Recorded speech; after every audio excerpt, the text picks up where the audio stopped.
BNP এবং জামাতকে বিশেষভাবে বলতে চাই, আপনাদের দুই দলের যে কোনো কারণে যদি এই ঐক্যের মধ্যে কোনো ফাটল তৈরি হয়, জাতির কাছে আপনাদের জবাবদিহিতার কাঠ গড়ায় দাঁড়িয়ে জবাব দিতে হবে।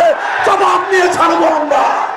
সুন্দর একটা জাতীয় সরকারের মাধ্যমে আমরা দেশটাকে সুন্দর করার জন্য আমরা একত্রিত হয়ে হাসিনা ছিল ভারতের সহযোগিতায় তারা বাংলাদেশকে একটি জঙ্গি রাষ্ট্র বানাবে পরিণত করেছিল এবং ভারতবাসীও একইভাবে এটাই ভাবত। হাসিনা চলে গেছে, সরকারের পতন চলে গেছে, তোমাদের এত মাথা ব্যথা কেন?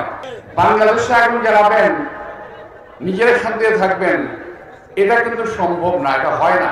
দেশপ্রেমিক সকলকে আমরা উদাত্ত আহ্বান জানাচ্ছি যে আপনারা একমাত্র এক প্ল্যাটফর্মে দাঁড়িয়ে এই দেশকে, এই দেশের স্বাধীনতা, এই দেশের সার্বভৌমত্ব রক্ষায় এগিয়ে আসুন।